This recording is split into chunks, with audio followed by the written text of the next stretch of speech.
శుభోదయం మిత్రులారా, వార్తా కథనంపై విశ్లేషణ కార్యక్రమం టీజీటీవీ మార్నింగ్ న్యూస్ కు స్వాగతం. నేను మీ జర్నలిస్ట్ సత్య.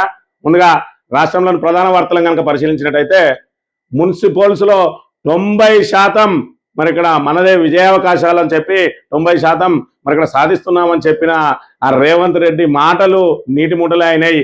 52% మించి ముందుకు రాలేకపోతా ఉన్నది. ఒకవైపు మరి ఇక్కడ ఎంపీ ఎలక్షన్లలో 8 ఎంపీ స్థానాలను కొట్టింది. అదేవిధంగా ఉప ఎన్నికలకు జరిగిన చోట మరి ఏకపక్షంగా గెలిచిన కాంగ్రెస్ ఆ తర్వాత గ్రాఫ్ పంచాయతీ ఎన్నికలకు వచ్చేటప్పటికి గ్రాఫ్ పడిపోయింది. మున్సిపల్ ఎన్నికలకు వచ్చేటప్పటికి చూసుకున్నట్టయితే గతంలో మరి ఇక్కడ 100కు పైగా మున్సిపాలిటీలను కైవసం చేసుకున్నది ఏదైతే బీఆర్ఎస్ పార్టీ ఏకపక్షంగా అధికారంలో ఉన్నప్పుడు. ఇప్పుడు 69 స్థానాలకు మాత్రమే పరిమితమైంది అలా కాంగ్రెస్ అనే విషయాన్ని మనం ఇక్కడ గమనించాలి. ఈ అక్కడక్కడ ఉన్న బీఆర్ఎస్ ను కథం చేయాలని చెప్పి బండి సంజయ్ ఏదైతే మరి ఇక్కడ ప్రగల్భాలు వలుకుతాడో, లేదంటే మరి ఏదైతే ఆ తెలియనితనమా, లేదంటే మరి ఇక్కడ ఆయన మాటలే ఏ విధంగా ఉంటాయి, అసలు ఆయనకు సబ్జెక్టుకు సంబంధం లేని మన సబ్జెక్టే తెలియని బండి సంజయ్ ఇవాళ కేవలం కరీంనగర్లో తప్ప ఎక్కడ కూడా మన ఏదైతే ఆధిక్యాన్ని చూపించలేకపోయింది. అదేవిధంగా కరీంనగర్లో కూడా మరి హంగు ఏర్పడ్డది తప్ప వన్ సైడ్ గా బీజేపీకి రాలేదు. బీజేపీకి ఎక్కువ స్థానాలు, మరో 3-4 కార్పొరేటర్లు అవసరం పడ్డ విషయాన్ని మనం ఇక్కడ చూడవచ్చు. ఇక మంతనిలో చూసుకున్నట్టయితే మంతని నియోజకవర్గంలో డబ్బే గెలిచింది. మరి ఇక్కడ ఏకపక్షంగా మరి విచ్చలవిడిగా మరి మద్యం ఏరులై పారింది. డబ్బు అయితే అభ్యర్థులకు మరి ఓటమి భయంతో ఆ ముందుగాటి రోజు వంచి వేరే వాళ్ళను ఆ వాడలలో కూడా అడుగుపెట్టకుండా అడుగడుగున పోలీసులతోటి దౌర్జన్యాలు చేస్తూ పోలీసులు అడ్డుకుంటూ ప్రభుత్వ టీచర్లనే మరి ఇక్కడ పంపిణీకి వాడుకున్న పరిస్థితిని మనం చూసినాం. ఆ ప్రభుత్వ పాఠశాల ఉపాధ్యాయుడు ఎవరైతే ఉన్నారో ఆయన సస్పెండ్ అయిన విషయాన్ని కూడా చూసినాం. ఆ తర్వాత సస్పెన్షన్ లో ఉండగా కూడా మళ్ళీ ఆయన విధుల్లో పాల్గొంటున్న అంశాన్ని చూస్తున్నామంటే ఇక్కడ ప్రజాస్వామ్యం ఏ విధంగా ఉన్నది, ఏ విధంగా కలెక్టర్ ఉత్తర్వులు అపహాస్యం అవుతున్నాయో చూస్తా ఉన్నాం. మరోవైపు చూసుకున్నట్టయితే మంతన్లో 7వ వార్డు అభ్యర్థి ఇంటి ముందర ఈ రకంగా పోలీసులు మఫ్టీలు, అదేవిధంగా ఆ ఇంటి ముందట ఇంట్లోకి ఎవరు వెళ్లకుండా బయటికి రాకుండా మరి ఇక్కడ ఎక్కడ వాళ్ళని అక్కడ అడ్డుకుంటూ ఇంటి ముందరనే కారు పెట్టుకొని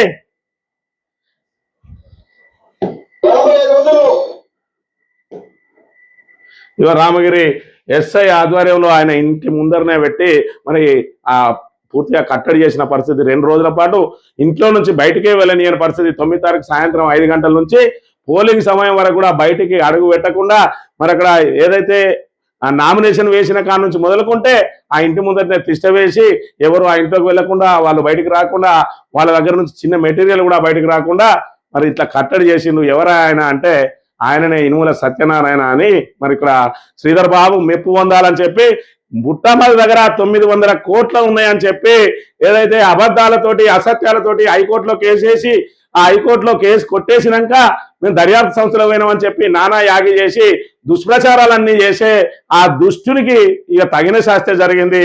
మరి గతంలోనే చూసినాం ఆయన మీద 4 కేసులు పెట్టించిండు శ్రీధర్ బాబు.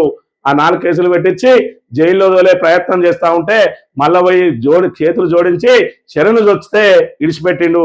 వాళ్ళు పోలీసులు అరెస్ట్ చేయలేదు, బెయిల్ తెచ్చుకున్నాడు. మళ్ళీ ఇప్పుడు చూసుకున్నట్టయితే టికెట్ అడిగిండు 7వ వార్డు. టికెట్ నీకు ఇయ్యమని చెప్పి వేరే వ్యక్తికి ఇచ్చి ఈయనను ఇండిపెండెంట్ గా ఉపసంహరించుకోమంటే ఉపసంహరించుకోకపోతే ఆయన మొత్తానికి కట్టడి చేసిండు. ఇకనన్నా సిగ్గత్తదా ఇన్వెల్ సతీష్ అనేది చూడాలి. ఎందుకంటే పుట్టమది మీద కాపు సామాజిక వర్గానికి సంబంధించిన వ్యక్తి, తోటి బీసీ అయినటువంటి వ్యక్తి, తోటి కులము వ్యక్తి మీద అసత్యాలతోటి ఇన్ని రోజులు అబద్ధాలతో ప్రచారం చేసినటువంటి ఇనుముల సత్యనారాయణ ఇప్పటికైనా ముక్కు భూమికి రాకి ఇవరకైతే ఏవేవైతే మరి అభాండాలు వేసిండో వాటన్నిటిని కూడా ప్రజలకు వివరించాలి. ఇప్పటికైనా మరి ఇంకా కూడా వాళ్ళ దగ్గర బానిసత్వంగానే ఉంటాడో చూడాలి. ఇకపోతే డబ్బు ప్రవాహాన్ని మద్యం ఏరులై పారినా తట్టుకొని మరి ఇక్కడ ఈ ప్రవాహాన్ని అంతా కూడా తట్టుకొని నిలిచిన ఏకైక వ్యక్తి రాజు గౌడ్. బీఆర్ఎస్ నుంచి ఒకే ఒక్కడు. మరి ఆ రాజు గౌడ్ ఇవాళ ఎంత పెద్ద డబ్బుతోటి ఓటర్లను కొనాలని చూసినా కూడా మరి ఇక్కడ 11 స్థానాలు సాధించిన కాంగ్రెస్ ను నిలువరించి విజయం సాధించిండు ఒకే ఒక్కడు రాజు గౌడ్ అనే విషయాన్ని మనం చూడాలి. ఇక మరో వ్యక్తి బోయినపేటలో ఆ బోయినపేట చరిత్రనే తిరగరాసిండు పోతరవేని క్రాంతి వాళ్ళ మిస్సెస్ నిలబడ్డది. ఆకలితో ఉన్న సింహం వేటాడితే ఎలా ఉంటుందో అలా ఉంది ఆ వార్డులో ఎన్నికల ఫలితాలు. పెద్దపల్లి జిల్లా మంత్రి మున్సిపల్ ఎన్నికల్లో అన్ని వార్డుల్లో కాంగ్రెస్ పార్టీ హవా కొనసాగా, కాంగ్రెస్ పార్టీ హవా కాదు డబ్బు మద్యం హవా కొనసాగా 6వ వార్డులో మాత్రం ప్రజలు భిన్నంగా తీర్పునిచ్చిండ్రు. మంత్రిని 6వ వార్డులో మొత్తం 925 ఓట్లు పోలైతే ఆల్ ఇండియా ఫార్వర్డ్ బ్లాక్ తరపున అంటే ఇండిపెండెంట్ గానే సింహం గుర్తుపై ఎన్నికల బరిలో దిగిన పోతరవేని క్రాంతి వాళ్ళ భార్య శ్రీలత మరి 670 ఓట్లు వస్తే మరి ఆ సమీప అభ్యర్థి 196 ఓట్లు వచ్చినాయి. 474 ఓట్ల మెజార్టీ తోటి ఏకపక్షంగా విజయం సాధించిండు పోతరవేని క్రాంతి. మంత్రి మున్సిపల్ కౌన్సిలర్ గా అత్యధిక భారీ మేరతోటి 474 ఓట్ల మేరతోటి మమ్మల్ని గెలిపించిన నా భూమిపేట అక్క చెల్లెలకు, అన్న తమ్ములకు, ప్రతి ఒక్క ప్రజలకు, మహిళలకు, ముఖ్యంగా యువతకు నా యొక్క హృదయపూర్వక ధన్యవాదాలు తెలుపుకుంటున్నాను. ఎంత డబ్బు ప్రవాహం ఉన్నప్పటికీ, ఇండిపెండెంట్ గా ఉన్నప్పటికీ కూడా ఆ డబ్బు ప్రవాహాన్ని అంతా కూడా తట్టుకొని బోయినపేటలో చరిత్రను తిరగరాసిండు. ఆయన కులానికి సంబంధించి మరి ఇక్కడ గతంలో కాంగ్రెస్ నుంచి బీజేపీకి వేయండు.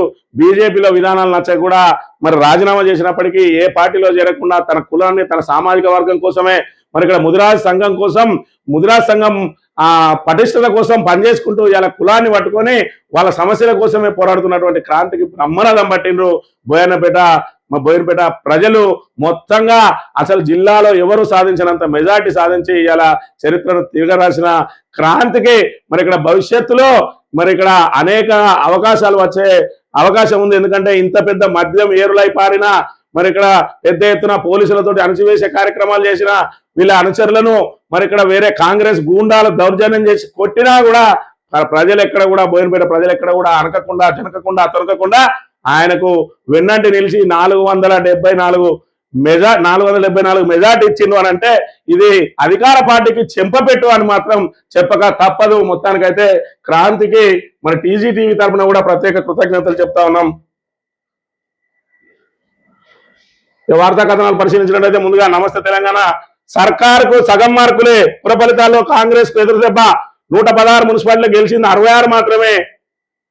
కాంగ్రెస్ కరగాల్సి వాటపెట్టిన ఓటర్లు 14 పట్టణాల్లో హస్తానికి ఘోర పరాజయం. మరో 36 పురపాలికల్లో హంగు ఫలితంతో షాకు. అరాచకాండకు ఎదురొడ్డి నిలిచిన బీఆర్ఎస్. కార్పొరేషన్ లో కాంగ్రెస్ కు 3, మిగతాది హంగు. పార్లమెంట్ ఎన్నికలతో పోలిస్తే పంచాయతీ పురపూర్లో కాంగ్రెస్ గ్రాఫ్ భారీగా పతనం. 26 పట్టణాల్లో బొటాబొటిగా గట్టెక్కిన హస్తం. రేవంత్ ప్రచారం చేసిన జిల్లాల్లో అత్యవసర సీట్లే. గత ఎన్నికల్లో 93% మున్సిపాలిటీలను కైవసం చేసుకున్న అధికార బీఆర్ఎస్ నేడు 52%కే రూలింగ్ కాంగ్రెస్ పరిమితం. బీఆర్ఎస్ పార్టీపై చెక్కు చెదరని ప్రజాభిమానం. సిరిసిల్లలో విక్టరీ, ఉమ్మడి మెదకులో జయబేరి. సీఎం సొంత జిల్లాలో ఐజా బీఆర్ఎస్ ఖాతాలోకి. అలంపూర్ చైర్మన్ పీఠం గులాబీ పార్టీదే. ఫిరాయింపు ఎమ్మెల్యేలకు ప్రజల తిరస్కారం అని చెప్పి మరి ఇక్కడ పురపాలిక ఫలితాలను కనుక చూసుకున్నట్టయితే 116కి మరి బీఆర్ఎస్ 13 గెలిస్తే కాంగ్రెస్ 66 గెలిచింది. మరి ఇక్కడ బీఆర్ఎస్ ప్రభుత్వం అధికారంలో ఉన్నప్పుడు కనుక చూసుకున్నట్టయితే 2020లో జరిగిన మున్సిపల్ ఎన్నికలు అప్పుడు మొత్తానికి 120 మున్సిపాలిటీలలో ఎన్నికలు జరిగితే 112 93.33% 112 మున్సిపాలిటీలను కైవసం చేసుకుంటే ఇవాళ కాంగ్రెస్ ఎన్ని కైవసం చేసుకున్నది 66 మాత్రమే కైవసం చేసుకున్న పరిస్థితి. ఆ రోజు కాంగ్రెస్ 4 గెలిస్తే ఈ రోజు 13 గెలిచింది. ఆ రోజున చూసుకున్నట్లయితే హంగ్ అనేది 2 మాత్రమే ఉన్నది. అంటే ప్రజలందరూ కూడా ఏకపక్షంగా అప్పుడు బీఆర్ఎస్ వైపు మరి ఇక్కడ ఆ మొగ్గిండు బీఆర్ఎస్ కే మరి అనుకూలంగా ఓటేస్తే ఇవాళ హంగ్ ఫలితాలు చూసుకున్నట్టయితే 36 ఉన్నాయి. అంటే 50 మున్సిపాలిటీలలో కాంగ్రెస్ ను ఓడగొట్టిండ్రు. 50 మున్సిపాలిటీలలో. ఆ రోజు చూసుకున్నట్టయితే మరి మొత్తం 120లో బీఆర్ఎస్ 112 అంటే కేవలం 8 మాత్రమే ఆ రోజున బీఆర్ఎస్ ఓడిపోతే ఇవాళ కాంగ్రెస్ 50 ఇట్లల్లో ఓడిపోయింది. 90% వస్తానని చెప్పిన రేవంత్ రెడ్డి ఆయన గ్రాఫ్ క్రమంగా ఏ విధంగా తగ్గుతుందన్నది ఇక దీన్ని బట్టి తెలుస్తా ఉన్నది. ఈ 66లో కూడా మరి విచ్చలవిడిగా దౌర్జన్యాలు, ఓటర్ల మీద దాడులు, పోలీసులతోటి అరాచకాలు, మరి ఇక్కడ పోలీసులను అభ్యర్థులు ఇళ్ల ముందర పెట్టి కట్టడి చేయడాలు, వీళ్ళకి మాత్రం ప్రభుత్వ టీచర్లు కూడా పంపిణీ చేయడాలు, పోలీస్ కానిస్టేబుల్లతోటి ఏదైతే డబ్బులు పంపిణీ చేయడాలు, అనేక రకాల అక్రమాలు. అదే విధంగా పొద్దున కూడా ఓటర్లకు మళ్ళీ డబ్బులు ఇచ్చుకుంటా అనేక మీ బీఆర్ఎస్ వాళ్ళు ఎంత ఇచ్చిరో దానికి 10 తెలియదని చెప్పినట్టు మంత్రులను అయితే మరి ఈ రకంగా డబ్బు విచ్చలవిడిగా పంపిణీ చేసి మంత్రి పీఠాన్ని నిలబెట్టుకున్నాడు శ్రీధర్ బాబు. అదేవిధంగా మరి రాష్ట్ర వ్యాప్తంగా కూడా 90% వస్తాయని ఊహిస్తే 66కే పరిమితమైంది కాంగ్రెస్ అనే విషయాన్ని మనం ఇక్కడ గమనించాలి. ఇక బీజేపీ చూసుకున్నట్టయితే కేవలం ఒకే ఒక కార్పొరేషన్ లో తన ఆధిపత్యాన్ని చూపించుకునే కరీంనగర్లో ఓవరాల్ పట్టణాల్లో మాకే పట్టుంటది అంటే 46 మున్సిపాలిటీలలో ఒక్క సీటు కూడా రాలే వాళ్ళకు. 46 ఇట్లలో మిగతా వచ్చిన దగ్గర బొటాబొటి ఎక్కడ కూడా మరి ఇక్కడ బీజేపీకి మరి ఆధిక్యత కనబడలేదు. ఇంకా వీళ్ళు బీఆర్ఎస్ మీద మాట్లాడతారు, కాంగ్రెస్ మీద వీళ్ళు పోరాటం చేయకుండా ప్రతిపక్ష పాత్ర పోషించకుండా చేయడంతో బీజేపీని ఎవరు కూడా పరిగణలోకి తీసుకుంటలేరు పట్టణ ప్రజలు కూడా. పురపోర నల్లేరుపై నడికాయని భావించిన కాంగ్రెస్ కు ఎదురు దెబ్బ తగిలింది. 90 స్థానాలు గెలుచుకుంటామని బీరాలు పలికిన ముఖ్యమంత్రికి కాలికి బలపం కట్టుకుని తిరిగిన కాంగ్రెస్ సగం స్థానాలైనా దాటలేకపోయింది. 10% మున్సిపాలిటీలైనా బీఆర్ఎస్ గెలుచుకుంటే దేనికైనా రెడీ అన్న కోమటిరెడ్డి లాంటి వారికి దిమ్మ తిరిగే సమాధానం ఇచ్చారు. పట్టణ ఓటర్లు పాలన గాలి కొదిలి పంచాయతీలో మునిగి తేలుతున్న ప్రభుత్వ పెద్దలకు కోలుకొని దెబ్బ కొట్టిండ్రు. అధికార పార్టీపై ప్రజల్లో పెరుగుతున్న వ్యతిరేకత మున్సిపల్స్ లో స్పష్టంగా కనబడ్డది. కాంగ్రెస్ పోటీ చేసిన 7 కార్పొరేషన్లో 3 మాత్రమే దక్కించుకోగలిగింది. 116 మున్సిపాలిటీలలో సగం కూడా అధికార పార్టీ ఏదైతే దక్కించుకోలేకపోయింది. 13 చోట్ల జయకేతనం ఎగిరేసిన బీఆర్ఎస్ మరో 14 పట్టణాల్లో ఆధిక్యతను నెలకొల్పింది. ఎక్కడ కూడా హంగ్ వచ్చింది అని అంటే అధికార పార్టీ మీద వ్యతిరేకత పెరిగింది అనేది మరి స్పష్టంగా కనబడతా ఉన్నది. ఏది ఏమైనా 90% అన్న వాళ్ళు 50%కి పరిమితమైన అంటే ఇంకా 40% ఏమైనా ఈ రేవంత్ రెడ్డి నీ దిగజారు మాటలతోటి నీ చిల్లర భాషతోటి ఇవాళ పట్టణ ప్రజలు చీకొట్టిండ్రు. మరోవైపు చూసుకున్నట్టయితే ఈ ఏదైతే 66 మున్సిపాలిటీలు అయితే కూడా ఏ విధంగా స్వాధీనం చేసుకున్నారు అని అంటే ఖచ్చితంగా మరి మద్యం ఏరులైపారి డబ్బు తాయిలాలు ప్రలోభాలు ప్రభుత్వ శాఖల అధికారులను ఏ విధంగా వాడుకున్నారు. పొంగులేటి శ్రీనివాసరెడ్డి అయితే డైరెక్ట్ టెలికాన్ఫరెన్స్ పెట్టే మరి ఇక్కడ ఓటేయాలనే అధికారులను ప్రభావితం చేసిండు. సీఎం కుర్చీని జాగిరా మోసకారి ముఖ్యమంత్రి దగా ప్రభుత్వం రిటైర్మెంట్ బెనిఫిట్స్ కూడా ఇవ్వలే. కాంగ్రెస్ కు తగిన మూల్యం చెల్లించుకోక తప్పదు. బ్యాలెట్ బాక్స్ లో 1,00,000 రూపాయల టీచర్ రిటైర్డ్ టీచర్ లేక ఇబ్రహీంపట్నం సూర్యాపేటలోనూ లేఖల కలకలం అని చెప్పి మరి ఇక్కడ సామాన్యుడు ప్రభుత్వాన్ని ఎదిరించాలంటే మరి సీదా బయటకు వస్తే ఇబ్బంది అవుతుంది అని చెప్పి ఆ బ్యాలెట్ రోజున బ్యాలెట్ లో వేసిండు ఈ చిట్టి. ఆ చిట్టి ప్రభుత్వ వ్యతిరేకతను అంటే రిటైర్మెంట్ వల్ల ఆవేదన తెలియజేస్తా ఉన్నది. మళ్ళీ అదేవిధంగా నేనే రాజు నేనే మంత్రి అని ఏదైతే మాట్లాడిందో నీ సీఎం కుర్చీని జాగిరా అని చెప్పి ఆ సామాన్యుడి మరి ధిక్కార స్వరాన్ని వినిపించిన పరిస్థితిని కూడా మనం చూడవచ్చు. ఇక మంత్రి పదవి ఇవ్వకపోతే ముఖ్యమంత్రి అవుతా ఇచ్చిన మాట కట్టుబడి కేబినెట్ లో తీసుకోండి కాంగ్రెస్ అధిష్టానానికి రాజగోపాల్ రెడ్డి అల్టిమేటం అని చెప్పి మరి ఇక్కడ ఇవ్వకపోతే ముఖ్యమంత్రిని అయితే అంటా ఉన్నాడంటే దానికి ప్రధాన కారణం ఏంటంటే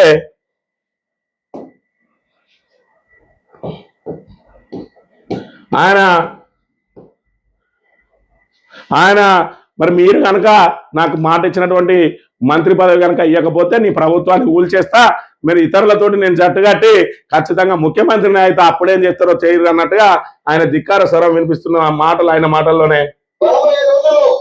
మీ ఆశీర్వాదంతో తప్పకుండా మనకు మంచి పదవి వస్తుంది. ఆ పదవి మీకోసం వస్తుంది. మీ ఎక్కడ మంత్రి కాకపోతే డైరెక్ట్ ముఖ్యమంత్రి మంత్రి కాకపోతే డైరెక్ట్ ముఖ్యమంత్రి ఎట్లా ముఖ్యమంత్రి అవుతాడు? మంత్రి కానివాడే ముఖ్యమంత్రి ఏ విధంగా అవుతాడు అంటే ఖచ్చితంగా నేను 10 మందో 15 మందో ఎమ్మెల్యేలను తీసుకొని బయటికి వెళ్ళిపోతా నీ ప్రభుత్వం కూలిపోతుంది అప్పుడు నేనే ఇతర పార్టీలతో జట్టుగట్టి నేనే ముఖ్యమంత్రిని అవుతా అని చెప్పి అధిష్టానాన్ని బెదిరిస్తున్న పరిస్థితిని మనం ఇక్కడ చూడవచ్చు.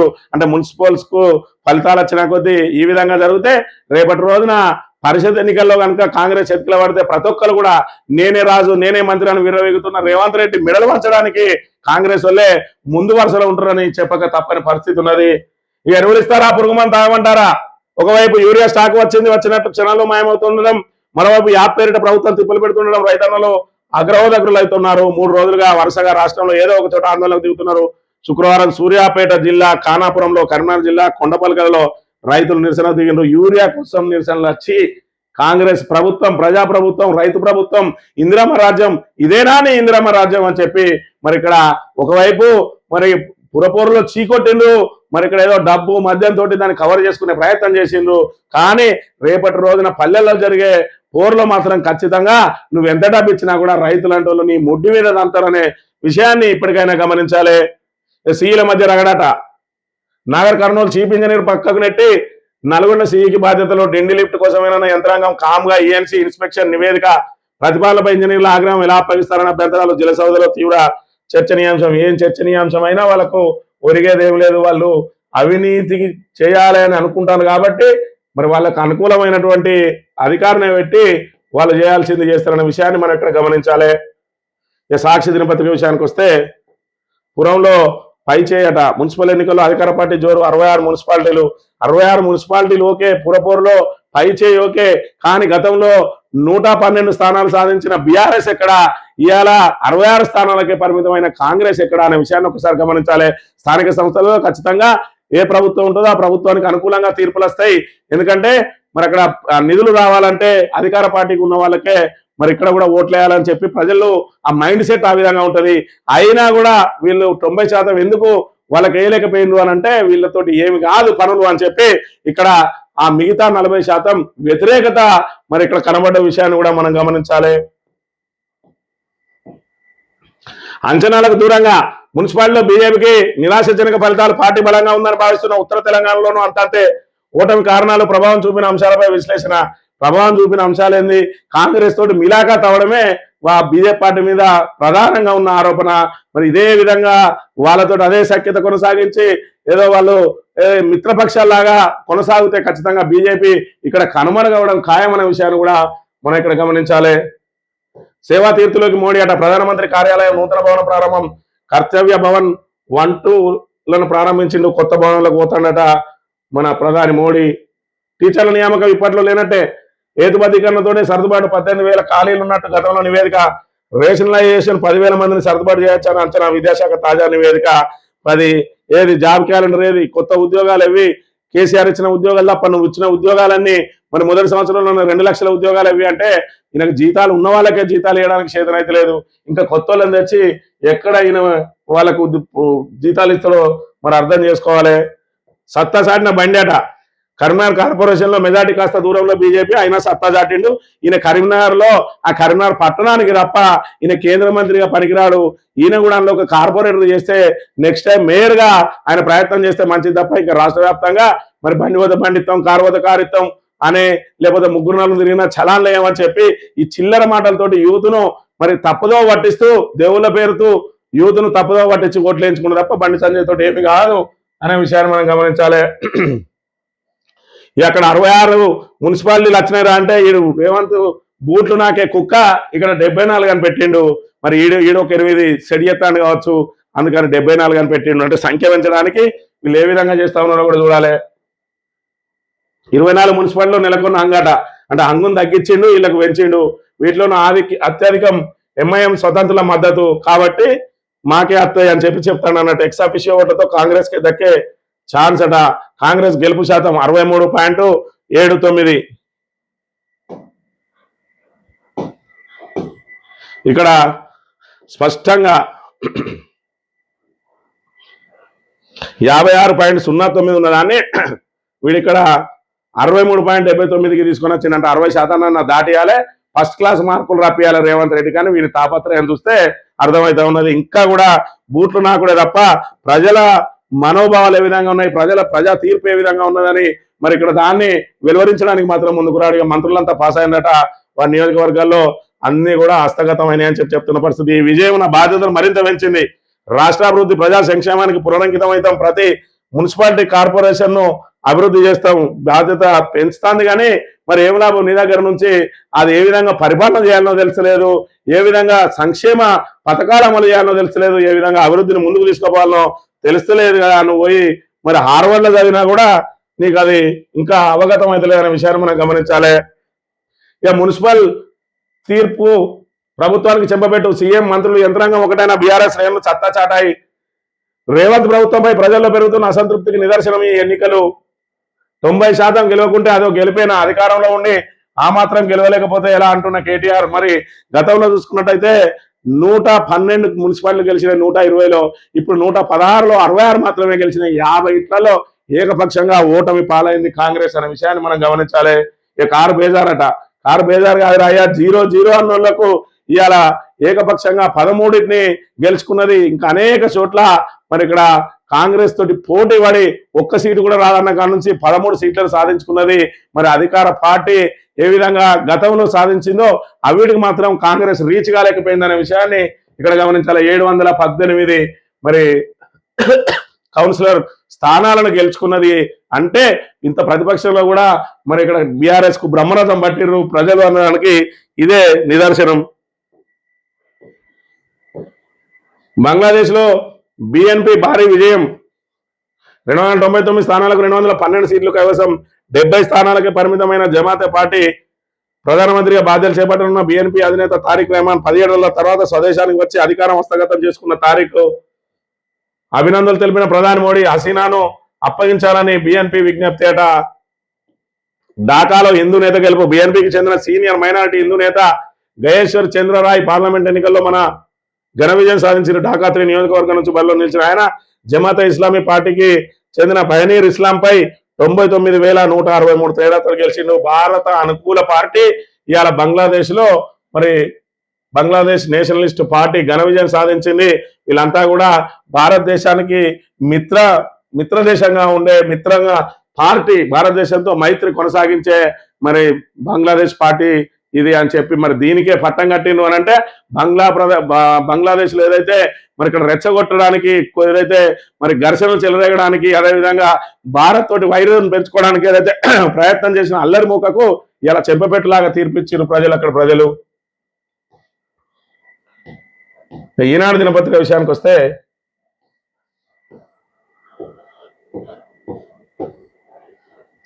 హస్తానికి పురస్కారం అట. 3 కార్పొరేషన్లు 66 మున్సిపాలిటీలో కాంగ్రెస్ కు స్పష్టమైన ఆధిక్యమే. కానీ 90% సాధిస్తామన్నారు.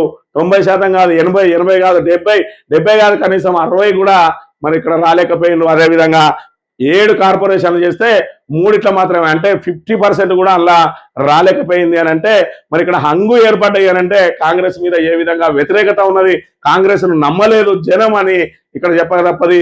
ఎక్కడైతే వాళ్ళు ఈ మాత్రం సీట్లు సాధించగలిగిందో అని అంటే అధికారాన్ని దుర్వినియోగం చేసుకొని ప్రభుత్వ శాఖల అధికారులందరినీ వాడుకొని పోలీసులతోటి అధికార దుర్వినియోగం చేసి మద్యం ఏరులై పారించి డబ్బు సంచులతోటి విచ్చలవిడిగా ఓటర్లను కొనుగోలు చేసి వినని వాళ్ళను భయభ్రాంతులకు గురి చేసి మరి ఇక్కడ ప్రతిపక్షానికి సంబంధించిన నాయకులను కిడ్నాపులు చేసి దౌర్జన్యాలు చేసి గూండాగిరి చేసి మరి ఇక్కడ జయప్రకాష్ రెడ్డి లాంటి వాళ్ళు మరి ఏదైతే ఏకంగా పోలింగ్ స్టేషన్లను పోలింగ్ ని ఆపిస్తాని పోలీసుల మీదన కూడా బూతులు తిట్టుకుంటా వాళ్ళకు వినని పోలీసు ఎవరైనా మరి నికార్సైన పోలీసు ఉంటే వాళ్ళను నడి మందిలో బూతులు తిట్టుకుంటా కూడా మొత్తానికి మరి ఇక్కడ ఏదైతే ఎన్నికలను అపహాస్యం చేసిరు, ప్రజాస్వామ్యాన్ని కూని చేసిరు, అయినప్పటికీ కూడా 90% గెలవలేకపోయింది. రేవంత్ రెడ్డి పతనం అనేది మరి క్రమంగా ప్రారంభమైంది. మొన్నటి రోజున సర్పంచ్ ఎన్నికల్లో బీఆర్ఎస్ ఖాతే తెరవదన్నారు, బీఆర్ఎస్ ధీటుగా సీట్లు తెచ్చుకున్నది. ఇవాళ చూసుకున్నట్టయితే 10 మున్సిపాలిటీలోకి వెళ్తే మరి ఇక్కడ నేను రాజకీయ సన్యాసం చేస్తానని కోమటిరెడ్డి వెంకటరెడ్డి మరి 13 గెలిచింది. ఇంకా అనేక చోట్ల మరి ఏదైతే సింగిల్ పార్టీగా నిలబడ్డది, అత్యధిక స్థానాలు సాధించిన పార్టీగా మరో 23 చోట్ల నిలబడ్డది అని అంటే కాంగ్రెస్ కు ధీటుగా ఏ విధంగా మరి బీఆర్ఎస్ సమాధానం చెప్పింది. ప్రజలందరూ కూడా ఆల్టర్నేట్ గా మరి తెలంగాణకు బీఆర్ఎస్ శ్రీరామ రక్ష అని చెప్పి మరి ఇక్కడ చూపిస్తున్న పరిస్థితి. స్థానిక సంస్థల్లో ఖచ్చితంగా ప్రభుత్వం ఏది ఉంటే వాళ్ళకి అనుకూలంగా ఉంటది. ఎందుకంటే ఇక్కడ నిధులు రావాలంటే ప్రభుత్వం అనుకూలమైనటువంటి మరి ఇక్కడ పీఠమే ఇక్కడ ఉండాలని చెప్పి ఎవరైనా కోరుకుంటారు. ఆ క్రమంలోనే 2020లో బీఆర్ఎస్ మీద నమ్మకంతో మరి 112 స్థానాల్లో గెలిపితే ఇలా 66 స్థానాలకే కాంగ్రెస్ ను పరిమితం చేసిరు అంటే మీ మీద నమ్మకం సడలింది అనడానికి మరి ఇక్కడ ఇదే నిదర్శనం. మీరు ఎంత డబ్బు సంచులతో కొన్నా కనీసం మరి 60% చేరలేకపోయారు కాబట్టి మీ పతనం ప్రారంభమైంది. రేవంత్ రెడ్డి మీద కూడా ధిక్కార స్వరం స్టార్ట్ అయింది. ఆల్రెడీ నేనే ముఖ్యమంత్రి అని చెప్పి రాజగోపాల్ రెడ్డి చెప్తా ఉన్నాడు. రేపటి రోజున ఏదైతే పరిషత్ ఎన్నికలు జరుగుతాయో ఆ పరిషత్ ఎన్నికల అనంతరం ఇలాంటి ధిక్కార స్వరాలు మరింత పెరిగే అవకాశం ఉన్నది. ఖచ్చితంగా రేవంత్ రెడ్డి పీఠానికి ఎసరు పెట్టడానికి ప్రయత్నాలు జరుగుతున్నాయి. కాబట్టి ఆయన చుట్టూ ఎవరైతే ఉన్నారో కాంపిటీటర్స్ వాళ్ళ మీద మరి ఖచ్చితంగా వాళ్ళకి సంబంధించిన అవినీతి, అందరూ మంత్రులు అవినీతికి పాల్పడుతూ ఉన్నారు. కానీ మరి తనకు పడని వాళ్ళు ఎవరైతే ఉన్నారో తనను పీఠం నుంచి దింపడానికి ఎవరైతే ప్రయత్నం చేస్తా ఉన్నారో వాళ్ళ ఆధారాలన్నీ కూడా అధిష్టానానికి తీసుకుపోయి ఇచ్చి వాళ్ళని దొంగలుగా చిత్రీకరించి నేనే రాజు నేనే మంత్రి అని చెప్పి విర్రవీగుతా ఉన్న రేవంత్ రెడ్డికి మరి కర్రుగాల్చి కాంగ్రెస్ నాయకులు వాత పెడతారా లేదంటే ప్రజలకే ఆ అవకాశం ఇస్తారా? రాబోయే రోజులలో వేచి చూడాలి. ఇది ఈ రోజు మార్నింగ్ న్యూస్. తిరిగే వెళ్దాం. Thank you very much.